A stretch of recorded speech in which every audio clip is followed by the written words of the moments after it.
안녕하세요, 잼블러입니다.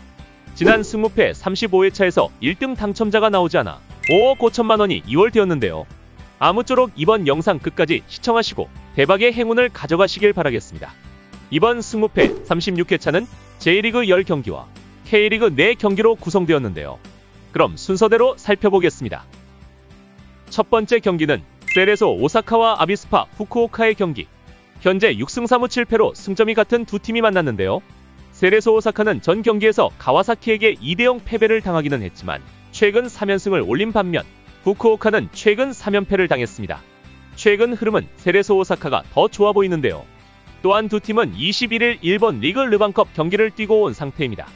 세레소 오사카는 교토상가를 맞아 1대4 원정승을 거뒀고 후쿠오카는 2부 리그 도야마를 맞아 1대2의 원정승을 거두고 돌아왔습니다.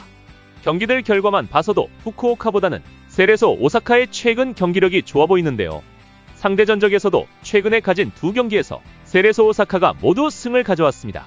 최근 상승세인 세레소 오사카의 홈승을 예상해보겠습니다. 두 번째 경기는 K리그 FC 서울과 수원 FC의 경기. 서울은 최하위팀 대구를 상대로 둑스가 넣은 골을 지키며 승점 3점을 올렸고 수원FC도 선두팀 대전을 상대로 안데르손의 후반 연속골을 더해 3대0 완승을 거뒀습니다. 상대 전적에서는 서울이 4승 1무로 앞서지만 한 점차 승부가 많았고 최근 부상에서 돌아온 안데르손의 활약을 살아나고 있어 원정팀 수원FC의 첫 원정승도 이번엔 충분히 가능하다고 생각됩니다. 수원FC의 원정승과 함께 무승부까지 기대해보겠습니다. 세 번째 경기는 나고야와 우라와의 경기. 리그 순위 4위와 18위 팀 간의 대결인데요. 홈팀 나고야는 시미즈와의 경기에서 승리를 거둔 이후 상위팀과의 경기에서도 3연속 무승부를 기록하며 나름 선전을 하고 있습니다. 특히 4경기 동안 2골만을 내주며 안정된 수비를 펼치고 있는 나고야인데요. 상대 전적에서는 우라와가 조금 우위에 있지만 원정에서 워낙 부진한 우라와이고 최근의 모습대로 나고야가 홈에서 짠물 축구의 면모를 보여준다면 또 한 번 무승부의 경기 결과가 나올 가능성이 높아 보입니다. 저는 두 팀의 무승부를 예상해보겠습니다. 네 번째 경기는 울산 HD와 김천상무의 경기. 승점 1점 차이로 순위 3위와 4위에 랭크되어 있는 두 팀이 만났는데요. 울산은 강원을 맞아 추가 시간에 조진혁의 골로 다 잡은 경기를 놓쳤고 김천상무도 후반 막판 페널티킥을 허용해 승점 3점을 놓치고 말았습니다. 두 팀 모두 전 경기에서 아쉬운 경기를 한 만큼 이번 경기에 끝까지 좀 더 집중력 있는 경기를 펼칠 것으로 보이는데요. 상대 전적에서도 울산이 조금 우위에 있고 김천의 유강원과 이동준이 최근 컨디션이 떨어져 있는 사이 울산의 에릭이 제 컨디션을 회복해 간다는 점에서 울산 HD의 홈승이 좀 더 유리하지 않을까 생각됩니다. 다섯 번째 경기는 대전 하나와 대구 FC의 경기. 리그 선두팀과 최하위팀의 맞대결인데요. 전 경기에서 안데르손이 맹활약한 수원FC에게 대전은 3대0 완패를 당했는데요. 전 경기 코리아컵에서 전북에게 2대3 패배에 이어 2연패를 당한 대전입니다. 약체 대구를 만난 대전으로서는 이번 경기를 내주며 3연패까지는 당하지 않을 것으로 보여지는데요. 그렇기에 이번 경기 대전 하나의 홈승을 예상해보겠습니다. 여섯 번째 경기는 오카야마와 마츠다의 경기. 7경기 만에 니가타를 상대로 기분 좋은 승리를 챙긴 오카야마. 마츠다도 가시와를 상대로 4경기 만에 승을 가져왔습니다. 하지만 마츠다는 르반컵 32강전에서 요코하마 FC를 상대로 승부차기까지 가는 접전을 펼치다 끝내 아쉽게 패하고 말았는데요. 그래서 어느 정도 피로감은 있지 않을까 싶습니다.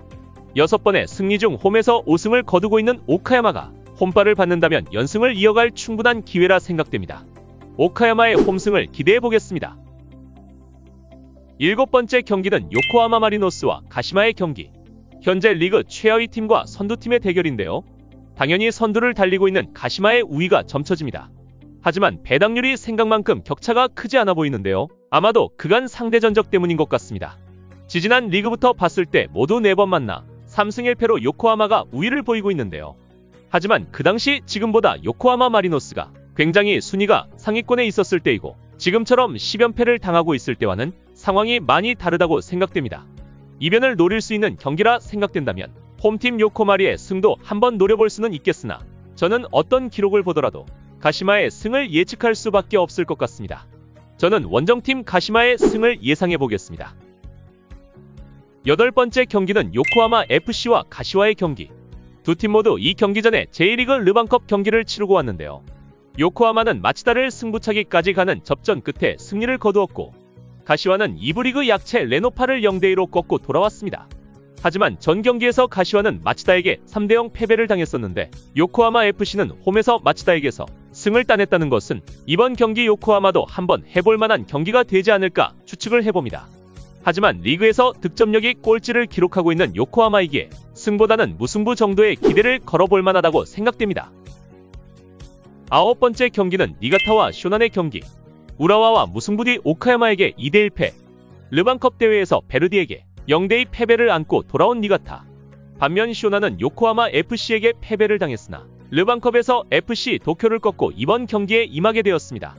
분위기 면에서는 쇼난이 좋아 보이지만 아직 홈에서 승이 없는 니가타로서는 공격력이 약한 쇼난을 상대로 홈 첫 승을 올릴 수 있는 기회라 여겨집니다.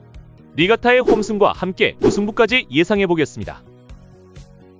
10번째 경기는 시미즈와 비셀고베의 경기. 3연승 뒤 1무 3패로 부진에 빠진 시미즈. 상대할 비셀고베는 2연패 뒤 다시 2연승을 달리고 있는데요. 최근 경기력이 다시 살아나고 있는 모습입니다.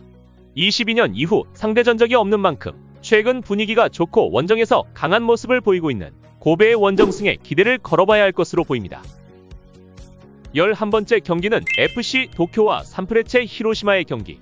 우라와에게 추가 시간 골을 허용하며 아쉽게 역전패 당한 FC 도쿄. 반면 산프이로는 4연승을 달리며 순위 5위로 우뚝 올라섰습니다.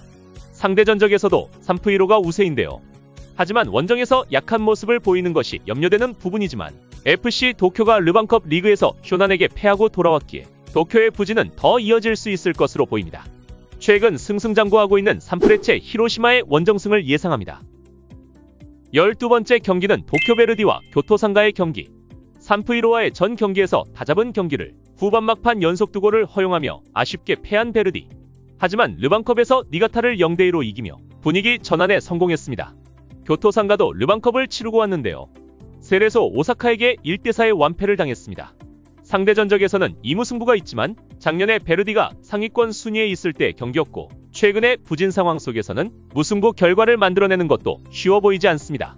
원정에서 강한 교토상가의 승을 예상합니다. 13번째 경기는 가와사키와 간바 오사카의 경기. 최근 3경기 2승 1무를 기록하며 순위 7위로 올라선 가와사키. 반면 간바 오사카는 연패를 당하며 9위로 내려앉았습니다. 또한 21일 르반컵 리그에서 주바로 이와타에게 연장까지 가는 접전 끝에 패배를 안고 돌아온 간바 오사카인데요. 분위기 면에서는 아쉽지만 상대 전적에서는 간바 오사카가 우위를 보이고 있고 이번 경기에 가와사키의 주공격수 에리손이 결장할 것으로 보여 가와사키의 홈승을 낙관하긴 힘들어 보입니다. 두 팀의 무승부 결과를 예상해봅니다. 승무패 36회차 마지막 경기는 K리그 광주FC와 강원FC의 대결. 전 경기에서 박인혁의 극장골로 승점 3점을 챙긴 광주FC. 강원FC도 조진혁의 추가 시간 터진 골로 승점 1점만 가져오는데 만족해야 했습니다. 지난 4월에 펼쳐진 상대 맞대결에선 강원이 1대0 승리를 가져간 적이 있었는데요. 당시 볼 점유율에서는 광주에게 뒤졌지만 슈팅수에서 조금 앞서는 경기력을 보여준 강원이었습니다. 두 팀 다 리그에서 공격력이 저조한 편이고 맞대결에서 홈팀이 모두 승리를 가져간 만큼 무승부와 함께 홈팀 광주FC의 홈승을 기대하겠습니다. 이상 승무패 36회차를 살펴보았는데요. 워낙 이변이 많이 일어나는 J리그와 K리그인 만큼 영상을 참고로 따라오지 마시고 나만의 픽으로 도전하시길 바랍니다. 좋아요와 구독 부탁드리고요. 끝까지 시청해주셔서 감사드립니다. 잼블러였습니다.